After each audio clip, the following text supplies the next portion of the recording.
In class 9, you began your exploration of the world of real numbers and encountered irrational numbers.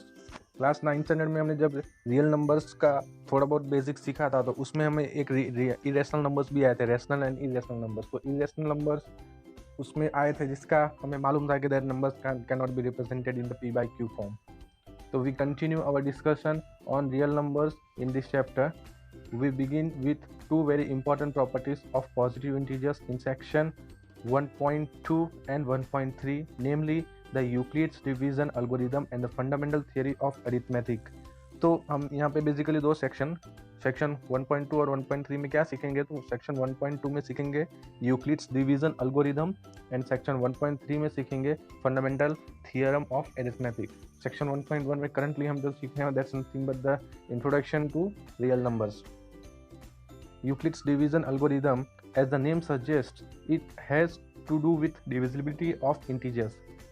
Stated simply, it says any positive integer a can be divided by another positive integer b in such a way that it leaves remainder r that is smaller than b.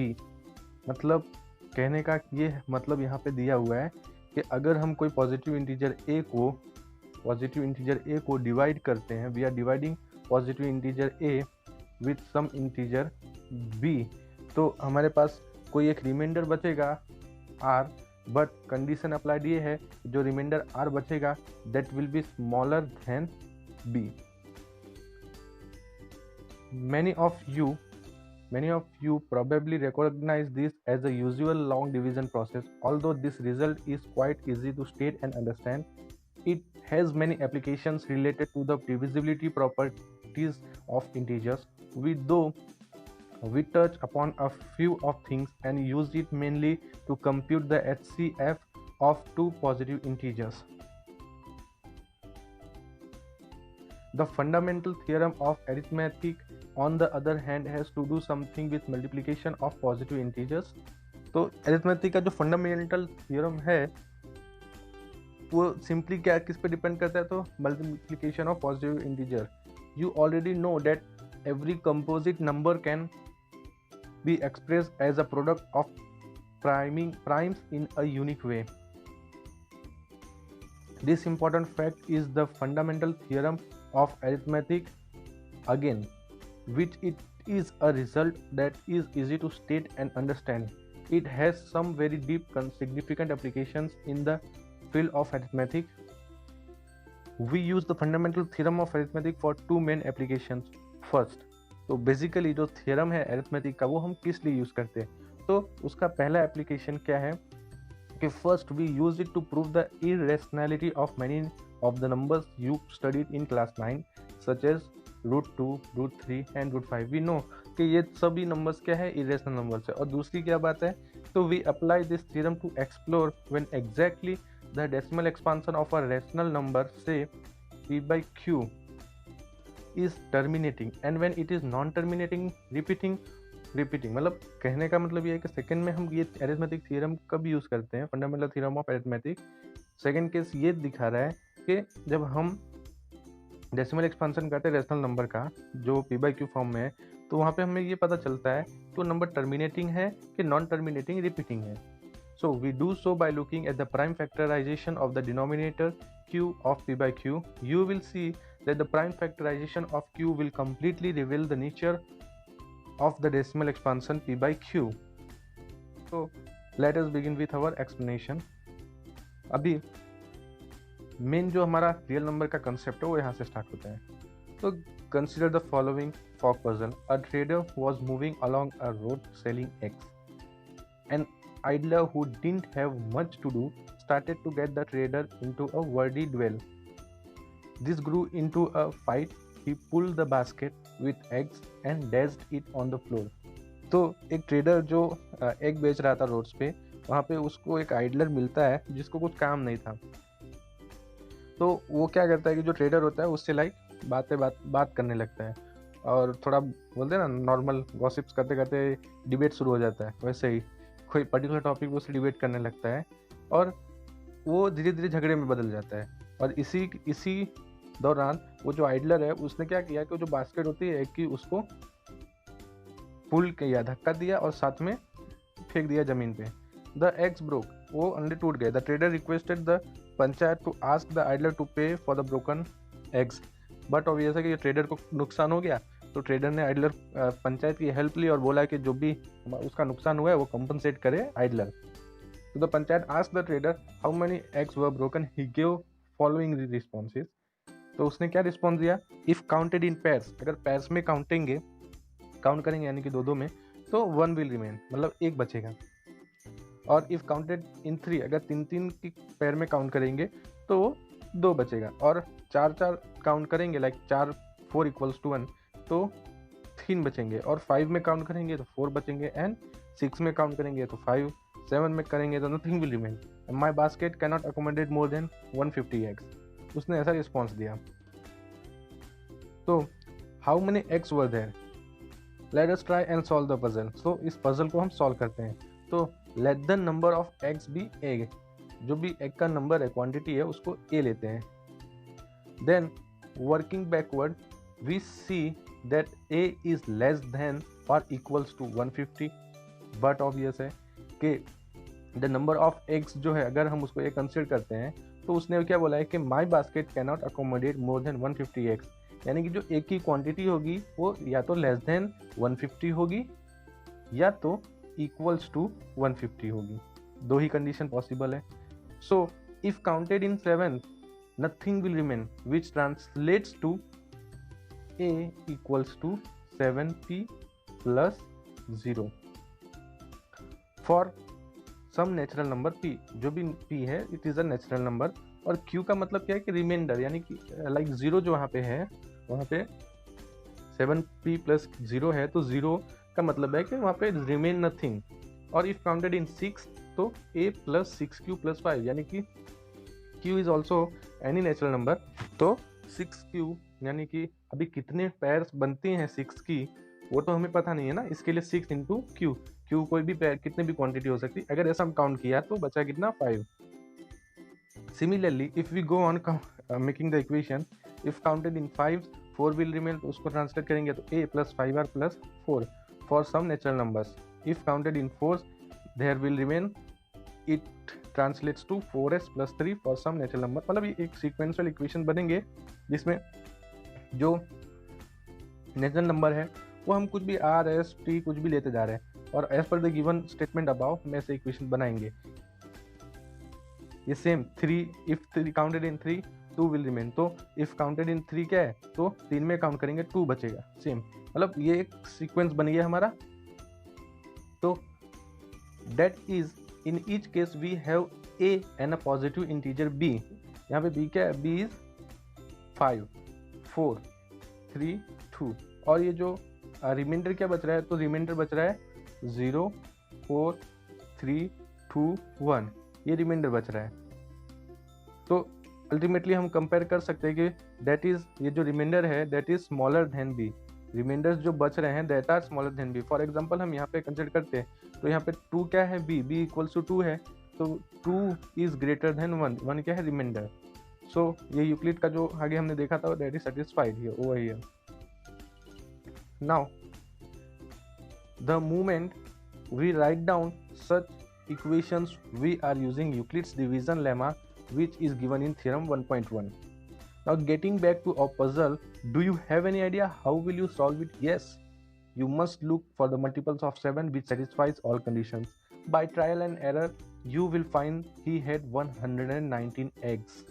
In order to get a feel for what Euclid's division lemma is, consider the following pair of integers. तो हमने ये following pair of integers consider किया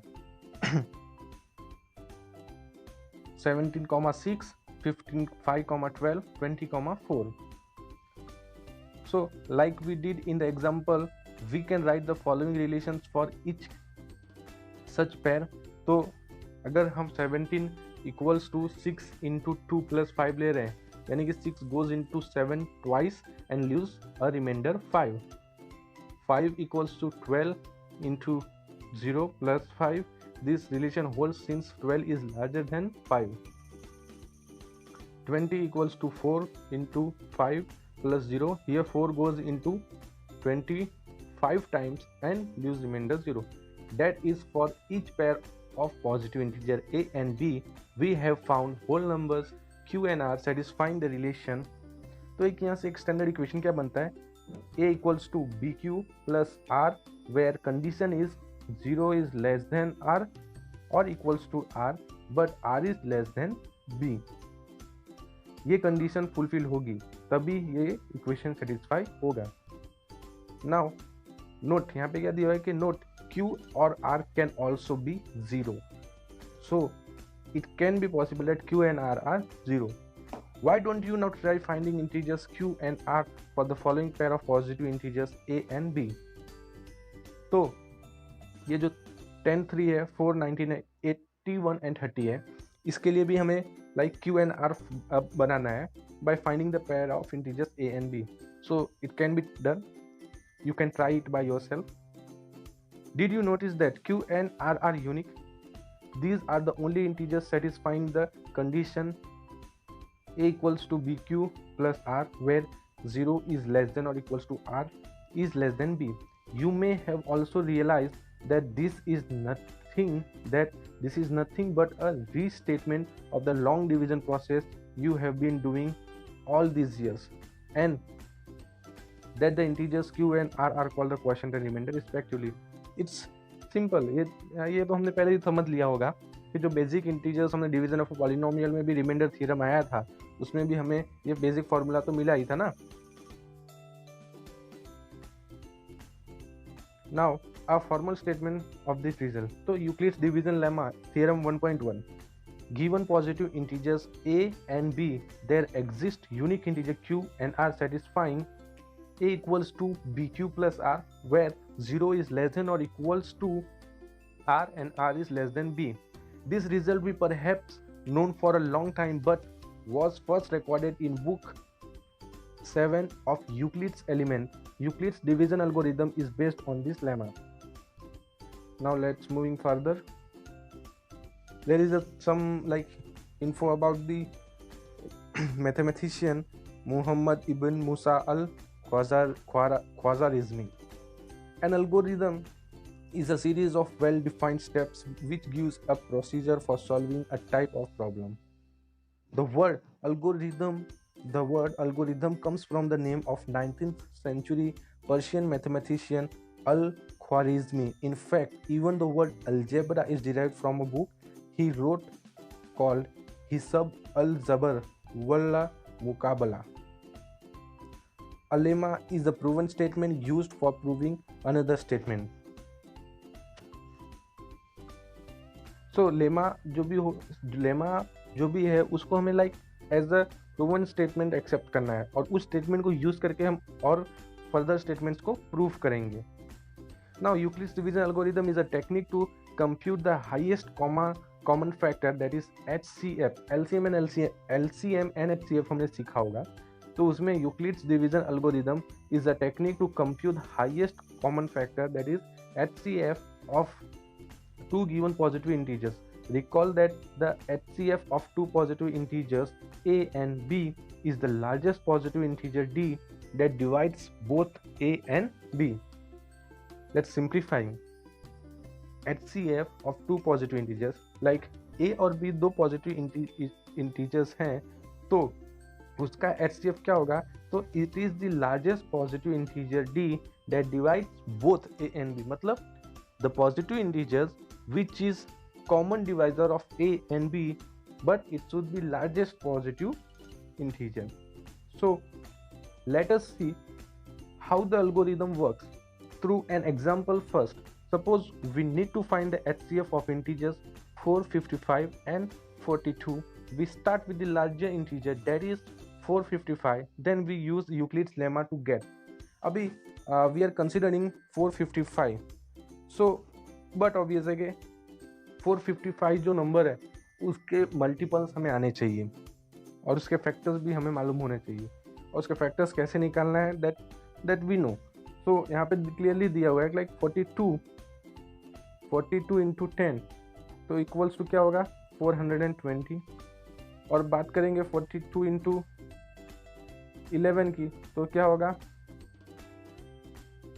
462, तो the 462 is greater then 455, यानी कि हमें 420 consider करना पड़ेगा। तो अगर हम 420 कंसिडर करते हैं, since we are considering positive integers, तो ये 462 नहीं लेंगे बिकॉज रिमाइंडर को हम पॉजिटिव इंटीजर्स में कंसिडर कर रहे हैं। तो 420 लेंगे, तो 420 में 450 माइनस 55 माइनस करेंगे तो 5, 3 एंड 0, तो 35 बचता है, तो प्लस 35 हमें यहाँ पे ऐड करना पड़ेगा। तो that is the remainder. Similarly now consider the divisor 42, जो भी डिवाइजर 42 है, and the remainder 35, and apply the division lemma. तो यहाँ पे डिवीजन लेमा क्या अप्लाई किया हमने, तो हमने ये divisor 42 equals to 35 into R plus 7 लिया है। सो जब ये हमने कंसिडर किया तो हमें ये ऐसा मिला, बिकॉज इस स्टेटमेंट में 42 का क्या फैक्टर्स है, तो लाइक 35 अगर हम लेते हैं तो 35 वन जा और 35 टू जा लेंगे तो it will be more than 42, और वो that's not satisfying the lemma. So हमने यहाँ पे 35 लिया, 35 इंटू 1, और जो भी 35 इंटू 1 किया तो 35 या 35 प्लस 7 करेंगे तो 42 होगा। हम दूसरे नंबर्स भी ट्राई कर सकते हैं, बट जो क्लोजर मोस्ट लाइक फैक्टर्स हैं वो क्या है 42 के, तो यही है 1 इंटू 35 और फिर उसमें प्लस 7 किया। बट ऑब्वियस है कि यहाँ पे ऐसे ये सभी फैक्टर्स तो नहीं है, we can't say that 35 is a factor of 42, but बोलते हैं ना कि like to arrange the divisor and the integer value we have to choose those numbers. It's अभी ये पॉसिबल कब होगा, आप ये ओरली कैसे कर सकते हो, तो this is totally dependent on practice. हम कितनी मैथमेटिकली प्रैक्टिस करेंगे तो हमें इसका आइडिया आ जाएगा कि ये डायरेक्ट इसके मल्टीप्लाइंग फैक्टर्स कैसे मिल जाएंगे।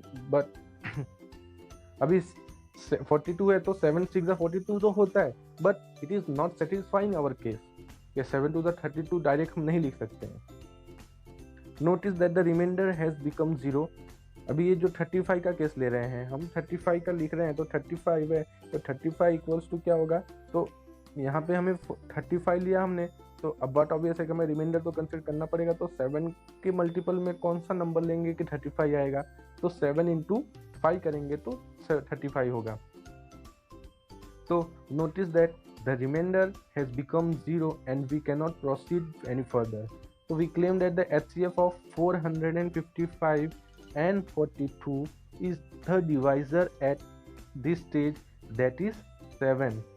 You can easily verify this by listing all the factors of 455 and 42. तो अगर हमें वेरीफाई करना है तो 455 के सभी फैक्टर्स हमें एनलिस्ट करने पड़ेंगे और 42 के सभी फैक्टर्स एनलिस्ट करने पड़ेंगे, और उसमें से फिर हम अगर कॉमन फैक्टर निकालेंगे तो हमारा फैक्टर 7 ही आएगा। अभी HCF कैसे निकालना है वो हमने सीखा ही है HCF एंड LCM के चैप्टर्स में in previous standards. Now why does this method work? It works because of the following reason. तो मेथड क्यों काम करती है, तो let us state Euclid's division algorithm clearly. अभी यूक्लिड्स का जो डिवीजन एल्गोरिथम है वो क्लियरली हम स्टेटमेंट में फॉर्म में लिखेंगे और उसके स्टेप्स बताएंगे, तो जो भी कंसेप्ट है एकदम क्रिस्टल क्लियर हो जाएगा। To obtain the HCF of 2 positive integers, say कोई 2 पॉजिटिव इंटीजर है C एंड D जिसमें C is greater than D, जैसे हमारा केस था 455 और 42 का। Follow the steps below. Apply Euclid's division lemma to C and D, so we find whole numbers Q and R such that, condition क्या होनी चाहिए, such that C equals to D Q plus R, यानी कि अगर हम ये C को divide by D कर रहे हैं तो हमारा ये इक्वेशन सेटिस्फाई होना चाहिए, D into Q plus R। यहाँ पे क्वेश्चन क्या है Q, रिमाइंडर क्या है R, और remainder must be less than D and greater than और इक्वल्स टू 0। अब ये हमने किया, then if R equals to 0, अगर यहाँ पे R इक्वल्स टू 0 है तो हम डायरेक्टली लिख सकते हैं कि D is the HCF of C and D। But if R is not equals to 0, apply the division lemma to D and R again। मतलब एक बार हमने C और D में डिवीजन लेमा अप्लाई किया तो हमने सिंपली क्या किया, C को डिवाइड बाय D करेंगे, जो भी क्वोशंट आएगा उसको लिखेंगे C equals to D into Q, और रिमाइंडर बचता है तो हम उसको लिखेंगे R। अगर हम सिंपल मैथमेटिक्स देखें तो 4 और 2 कंसीडर करते हैं, दो नंबर 4 और 2, let's take some individual numbers. So 5 और 2 कंसीडर करते हैं where 5 is greater than 2। So अगर हम 5 को डिवाइड बाय 2 करते हैं तो ये क्या हो गया, 2 2 जा 4 बचे हुआ और रिमाइंडर 1 बचा।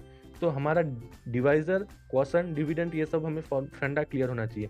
तो यहाँ पे डिविडेंड क्या हुआ 5, that is dividend is equal to divisor into quotient plus remainder, formula याद होना चाहिए। तो dividend equals to divisor 2 into quotient क्या है q प्लस रिमाइंडर तो r। समझ में आया? अभी वहाँ यहाँ पे c हमारा डिविडेंड क्या है तो c इक्वल्स टू डिवाइजर क्या है तो d और क्वोशंट क्या है q प्लस रिमाइंडर r। अब अगर यहाँ पे r की वैल्यू 0 हो जाती, r की वैल्यू 0 हो जाती अगर हम यहाँ पे 4 कंसीडर करते 5 की जगह पे, तो क्या होता 2 2 जा 4 होता, तो 4 में से 4 जाते तो 0 होता। तब हम डायरेक्टली लिख सकते थे कि 2 और 4 जो दो नंबर्स हैं उनका HCF क्या है, तो उनका HCF है लाइक 4 itself। वही दिया हुआ है कि if r equals to d 0 then d is the HCF of C and D, but if r is not equals to 0 apply the division lemma to add d to d and r। अगर r is not equals to 0 as in case of 5 and 2 तो फिर हमें division lemma फिर से apply करना होगा। Division lemma कैसे apply करेंगे, तो ये हमारा आया ना 2 into 2 plus R equals to 1, तो यहाँ पे q इक्वल्स टू 2 और r इक्वल्स टू 1। तो फिर से हम डिवीजन लेमा अप्लाई करेंगे। ये जो हमारा 2 है यानी कि d और रिमाइंडर r है यानी कि 1, इन दोनों के लिए। सो यहाँ पे वही लिखा है apply the division lemma to d and r and continue the process till the remainder is 0 and continue the process till the remainder is 0। the divisor at this stage will be the HCF। यहाँ पे अगर जब reminder 0 आता है, जब reminder 0 आता है तो जो डिवाइजर होगा वो divisor will be the HCF of the numbers which we are finding for. So this algorithm works because HCF of numbers C and D equals to HCF D and R, where the symbol HCF of C and D denotes the HCF यानी कि highest common factor of C and D and so on। So अभी एक example देखते हैं। Use Euclid's algorithm to find HCF of 4502 and 4552 and 12576। अब यहाँ पे but obvious है कि 12576 इज मोर देन दिस 4052। सो हम क्या कंसिडर करेंगे यहाँ पे, जो हमारा स्टैंडर्ड फॉर्मूला है A equals to D Q plus R. तो हमारा यहाँ पे ए है 12576 और डी हुआ 4052। अभी हमें 4052 को इस नंबर से मल्टीप्लाई करना है कि हमें 12576 मिल जाए। यानी कि अब ऐसा होने के लिए क्या होना चाहिए, 12576 would be divisible by 4052, but it's not possible. तो हमें 4052 के मल्टीपल्स लेने होंगे। तो हम 4052 इंटू 2 इंटू 3 करेंगे तो हमें सम नंबर्स मिल रहा है लाइक 4052 इंटू 3 कर रहे हैं। अगर इंटू 3 कर रहे हैं तो ये क्या आएगा, 3 2 ज़ा 6, 5 3 ज़ा 15 एंड 4 3 ज़ा 12। तो 4156 इट्स समवॉट क्लोजर टू 12576। तो 12576 में से अगर हम 12156 माइनस करेंगे तो हमारे पास 42 बचेगा। यानी कि इट्स नथिंग। अगर हम 4052 को 12576 के साथ डिवाइड कर रहे हैं तो 4052 इंटू 3 टाइम्स इक्वल्स टू जो हमारा नंबर आया था कि 12,100 समथिंग 12,150 3 2 6 56। तो जो ये हमारा नंबर आया इसमें फिर हम सब्ट्रैक्ट करेंगे तो 6 - 6 0, 7 - 5 2, 5 - 1 4 एंड दिस इज 0। तो रिमाइंडर 420 बचा। क्वेश्चन 3 हुआ, तो देख लो रिमाइंडर हमारा 420 है, क्वेश्चन 3 है। Now remainder is not equals to 0, then again हम क्या करेंगे, यहाँ पे फिर से सेम यूक्लिड्स एल्गोरिथम यूज़ करेंगे और डिवीजन लेमा अप्लाई करेंगे। तो अभी हमारा दोनों लाइक यूक्लिड्स डिवीजन लेमा हम कहाँ पे अप्लाई करेंगे, तो 4052 और 420 पे अप्लाई करेंगे। सो 4052 हमारे यहाँ पे ग्रेटर है, so it will be the dividend. तो 4052 equals to 420। Now 420 divide 400, same process करेंगे 420 4052। सो जब ऐसा हम डिवाइड करेंगे तो 429 आएगा समथिंग नंबर, और वो दैट बट ऑब्वियस है कि that will be less then 4052। तो जब सब्ट्रैक्ट करेंगे तो हमारे पास 272 बचेगा। तो रिमाइंडर ये हुआ क्वोशंट और ये हुआ हमारा डिवाइजर। तो हमने यहाँ पे सब्स्टिट्यूट किया, अगेन हमारा रिमाइंडर 0 नहीं आ रहा है। सो अगेन हम डिवीजन लेमा अप्लाई करेंगे 420 और 272 के लिए। सो 420 यानी कि 272 इंटू 1 करेंगे तो 272 है, और 272 प्लस 148 करेंगे तो 420 आएगा। फिर भी रिमाइंडर 0 नहीं आ रहा है, सो अगेन हम डिवीजन लेमा अप्लाई करेंगे। तो डिवीजन लेमा अप्लाई करेंगे तो यहाँ पे हमारा हुआ डिवाइजर 272 और हमारा डिविडेंड हो गया 148, यानी कि जो न्यू रिमाइंडर था वो 148 हुआ। सो 272 इंटू 148, अगेन हमारा रिमाइंडर 124 ही आ रहा है। सो ये मेथड सिंपल तो कंटिन्यू करेंगे हम, तो एंड में जाके हमारे पास ये 0 आएगा। लाइक देखो 148 है तो 124 इंटू 1 प्लस 24 किया, फिर भी हमारी रिमाइंडर 0 नहीं है। सो 24 और 124 इसके लिए अप्लाई किया तो 24 इंटू 5 और प्लस 4 किया तो भी हमारा रिमाइंडर 4 ही है, लाइक 0 नहीं है। सो अगेन फर्दर हम करते हैं, तो अभी देखो यहाँ पे 24 हमारा डिवाइजर हो गया और ये 4 हमारा न्यू रिमाइंडर हो गया। तो बट ऑब्वियस है कि 6 4 जा 24 किया और रिमाइंडर हमारा 0 हो गया। So now the remainder becomes 0। So और प्रोसीजर स्टॉप। अगर जहाँ पे रिमाइंडर 0 हुआ वहाँ पे हमारा प्रोसीजर स्टॉप हुआ कि लाइक डिवीजन लेमा वहाँ पे फिर फर्दर अप्लाई नहीं करेंगे। So the divisor at this stage, यहाँ पे डिवाइजर क्या है, तो यहाँ पे डिवाइजर है 4, यहाँ पे डिवाइजर 4 है। तो जो 12,576 था और जो 4052 है, ये दोनों नंबर का HCF क्या हुआ, highest common factor is 4। So using Euclid's algorithm division lemma हमें HCF कैसे फाइंड करना है, दो नंबर्स लाइक HCF हम जो हमारे लोअर स्टैंडर्ड्स में हमने सीखा वो HCF हम फाइंड कर रहे थे वो लाइक छोटे नंबर्स का होता था, तो उतना लेंथी नहीं होता था। बट अब जो HCF आ रहा है इट्स क्वाइट लेंथियर। अगर हम इसको हमारा जो ट्रेडिशनल मेथड था, पहले उनके फैक्टर्स फाइंड करो फिर and all that is much tedious and lengthy. So using Euclid's division algorithm ये हमारा मेथड थोड़ा सिंपल और शॉर्ट हो जाएगा। Now notice that 4 equals to HCF 24,4 equals to HCF 124,24, यानी कि जो अबव नंबर्स हैं हमारे ये सभी का HCF 4 है। ओके, ये सभी का HCF is 4।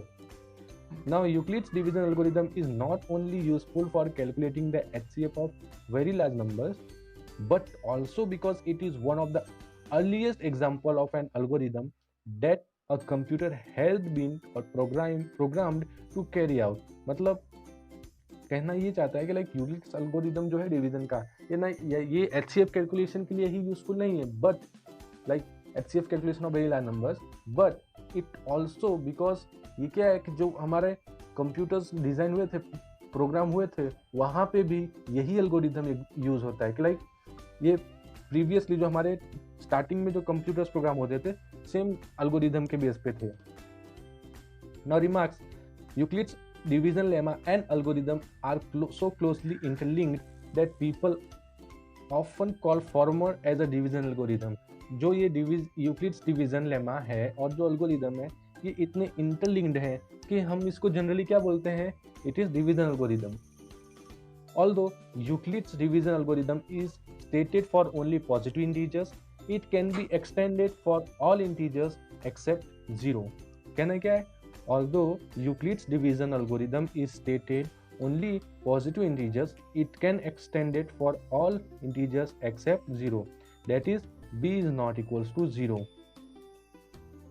However, we shall not discuss this aspect here. Euclid's division lemma algorithm has several applications related to finding properties of numbers, which give some examples of these applications. So यहाँ पे क्या है, so that every positive even integer is of the form 2q, and that every positive odd integer is of the form 2q plus 1, where q is some integer.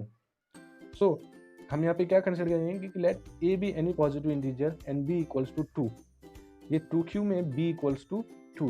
Then by Euclid's algorithm हमारा equation क्या हो गया, a equals to 2q plus r. यहाँ पे b equals to 2 है. Now for some integer q might be greater than or equals to 0 and r equals to 0 or 1, because 0 is less than or equals to r and r is less than 2.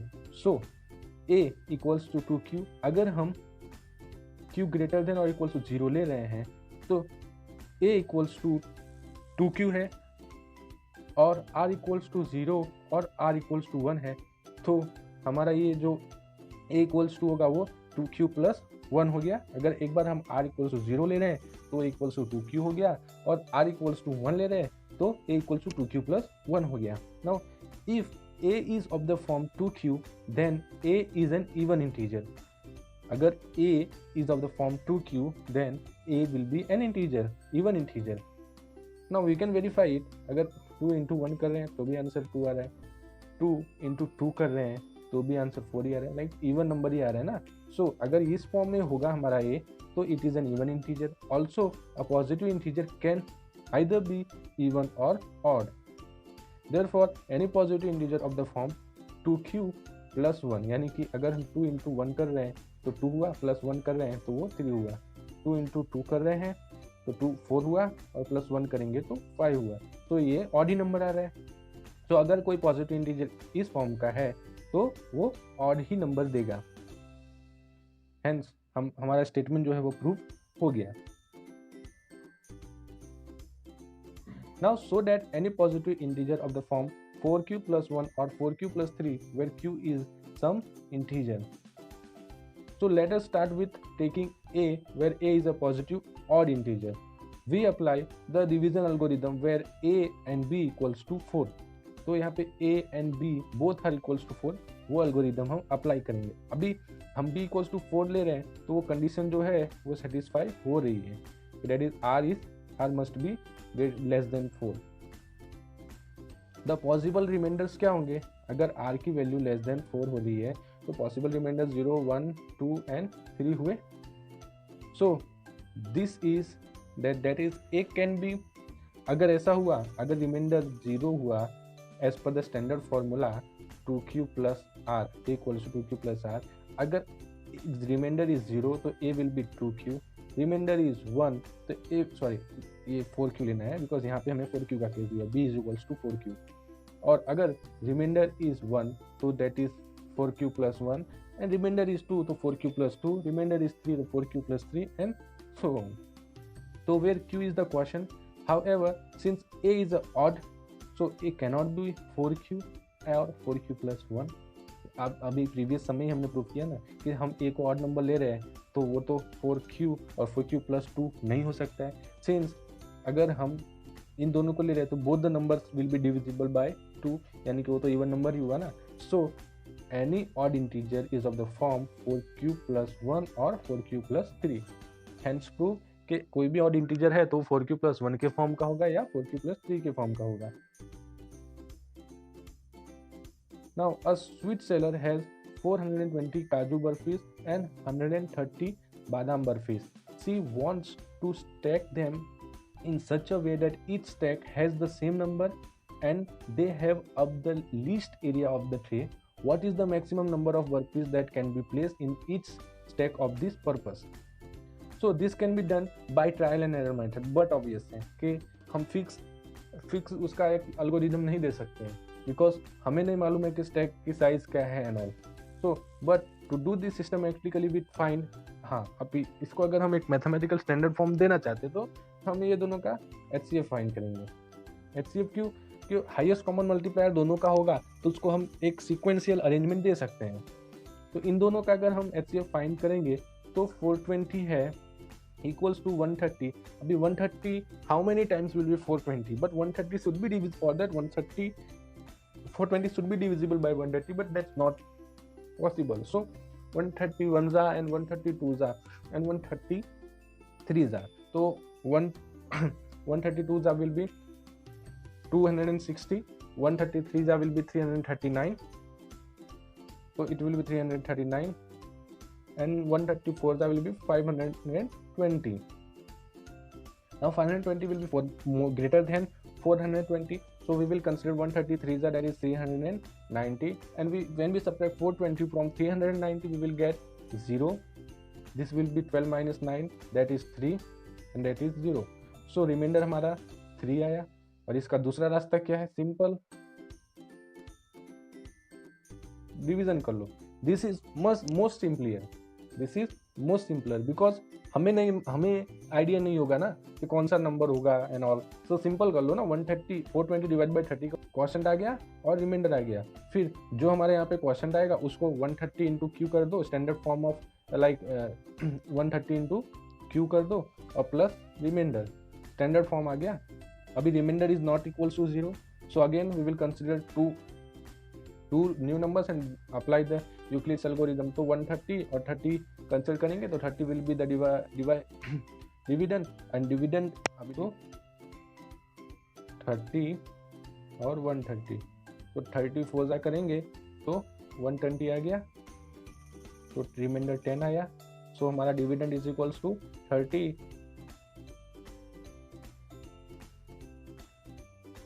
ये गलत लिख दिया था, यहाँ पे 4 आ जाएगा बराबर,